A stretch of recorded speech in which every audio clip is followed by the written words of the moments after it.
Hi everybody, welcome to the Lifeboat. My name is Tommy Scoville and I'm the captain. People, I know what you're thinking. Why are you wearing that hat? That is not a captain's hat. This is not a captain's hat. This hat is, or was, a talisman. To be 100% honest, this is not the hat, but it is a hat that is almost identical to the hat. I was with my son and my first wife and we went to Disneyland in California. I was 30 years old. We did the Indiana Jones ride, and at the end of it, they were selling hats like Indiana Jones's, and I bought it and I put it on. And I said, I'm not taking this hat off. I'm going to wear this every day, and I'm never using heroin again. That was 15 years ago. To make a long story short, I'm not 15 years. I'm sorry. What am I saying? That was 21 years ago. It was 21 years ago. People, I obviously didn't get sober. It took, it was 15 more years before I was able to get sober. I did that at 30. I didn't get sober until I was 45. Do you know how many times I said, this is it, this is the day, this is the time I'm going to get sober? So why am I wearing this silly hat today? I'm wearing it because I would like to remind a friend of ours that we're not mad at him, that every one of us has done this. Anyone who is sober has gone through this. Joe, you're apologizing to the wrong people. We're not mad at you, right? Joe Hannigan left a comment, and believe it or not, I got an email from someone that said, hey, you need to take that comment down. I appreciate the email. I'm not judging the person that sent it. I do appreciate it. He's trying to watch out for everybody because there's an F-bomb in it. It's going to stay. There are rules, and then every once in a while there's a rule that you just need to break. We're big kids, right? We're big boys and girls. We can get over that F-bomb. That comment needs to stay because people are coming to the rescue of that comment. To take it down would be a disservice to somebody that we all love and care about. Joe said in his comment, boy, I wish I had seen this video before I used. I effing fell again. I know you're hurting right now, Joe. And I know you're beating yourself up because you feel like you've let us down. You didn't. You didn't. There's nobody here judging you for the fact that you relapsed, okay? What you need to do is say, I made it a day, I can do it again, right?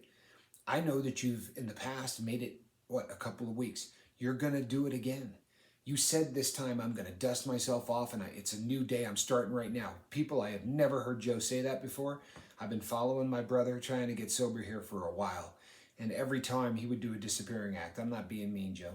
But afterwards, Joe would take off for a while and go do his thing. This time, I really feel like this is different, Joe. And guess what? If it's not, it doesn't mean that we're going to stop loving you. We're going to be here for you. And that goes for everybody. I got a beautiful message, a direct message from someone that reached out and said, we haven't heard from Scott in a while and I'm concerned. None of us have any contact info on Scott. Scott, if you happen to watch one of these videos, we love you, man. We love you. Nobody gets it on the first try. Nobody gets it on the second try. Very few people, I shouldn't say nobody. There's the anomaly, but for the most part, it takes so many times. And why is it the last time? I don't know. Why is it that when we look for something, we find it in the last place that we looked, right? Because you don't have to look for it anymore. Why does the last time you try for sobriety work? I don't know. But there never is a need to try again once the last one takes, right? It's going to happen for you, Joe. It's going to happen for you, Scott. We love you. And in the meantime, we're going to be here. Okay, since I have taken half of this video up talking about our friends, I got a message I want to read to you. It says, thank you for being honest, Captain. Don't let the toxic social media life keep you from doing the great things you're doing. I wanted to share this in the last video, but I didn't think it was appropriate because of what had happened to number 5. I'm not sure where you come up every day with the things you talk about, but here are a few things in the last few days that I thought about. Love this. Number 1, non-alcoholic beer. Number 2, counting days of sobriety. Is it healthy? 3, referring to people as crackheads, meth heads, addicts, or as a joke. Hey, that person's a crackhead for sure. Thanks, Captain and crew. Keep fighting the good fight. People, I love this. I love this. Where do I come up with the stuff? I spent 6 years in a prison cell And during that time, this is all I thought about. And I have notebook after notebook after notebook of things that I think are important to talk about. But anytime someone has a thought like this and is organized enough to do this, I will more than happily take a show a week. I'll take 2 shows a week. I will knock out questions. I'm not a guru, but I'm going to tell you how I feel about them because I have spent a lot of time thinking about things exactly like this. And I'll tell you my stance on it. Sometimes that's based on the writings of other people, and sometimes it's purely opinion. I'll usually tell you which is which. Non-alcoholic beer.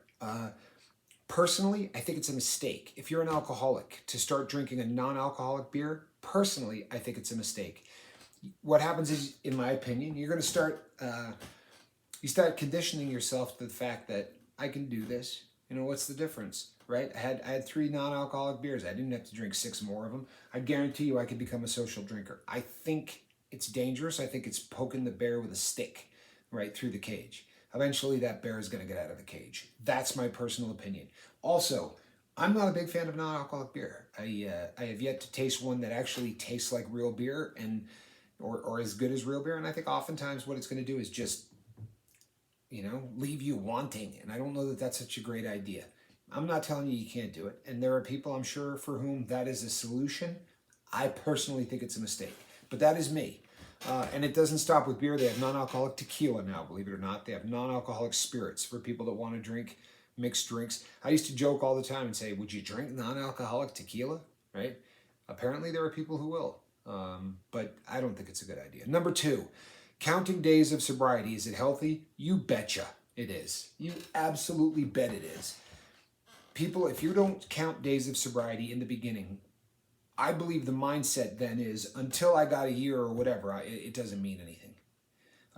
Every one of the little actions that we take in trying to get sober means something.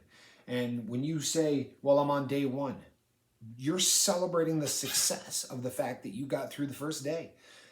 You can read the comment section on my last video, and all of the people said, were chiming in saying that first day was the toughest. The first week was the toughest. The first 6 days, the first 9 days, everyone, they have a point of reference of where it was really difficult. I'm a heroin addict, right? That was my drug of choice. And I can tell you that day 3 of quitting heroin is hell on earth. That's the hardest day to get through. Because on day 3, everything you have in your system is gone. Now the full withdrawal starts. And anyone who's an addict, will tell you the same or similar things. They know there's a point of reference and there's a point to celebrate that says every one of these days is a victory. So I'm a huge fan. I'm a huge advocate of counting every single day of sobriety and using it as a way to pat yourself on the back and allowing the people on the boat, the people in your support family, wherever you find them, to do the same thing. Hey, have you heard from Joe? Yeah, he just made day 9. I mean, how good is that going to sound next, 2 weeks from now? When Joe's on day 9, we're going to be celebrating that as a family, aren't we? Well, you can't do that if you don't count days. I am a firm believer that counting days is a great idea. And this last one, people, this one, I'm guilty of this. I'm guilty of making jokes where I say things like that, dude's a crackhead. And it's awful. And until I sat and read Brian Michael's question, it's not something that I thought about a lot. And it's a mistake. And I apologize because it does not do any good to our movement. If I do it in the future, I'm going to stop referring to myself as a junkie on this show. I've always done it because I didn't want the new me to forget what the old me was. And that being said, it weakens the whole movement. As most of you know, I'm an ex-convict. So I've been to prison. And we're the most hated people in America, right? Maybe the world, but the most hated people in America are convicts. If you don't believe that, pick any other group of people in the world and tell a joke about them getting raped and see what people do. But if you say, he's going to prison, well, I hope he gets a big celly named Bubba, right? Who likes boys. Or don't drop the soap, right?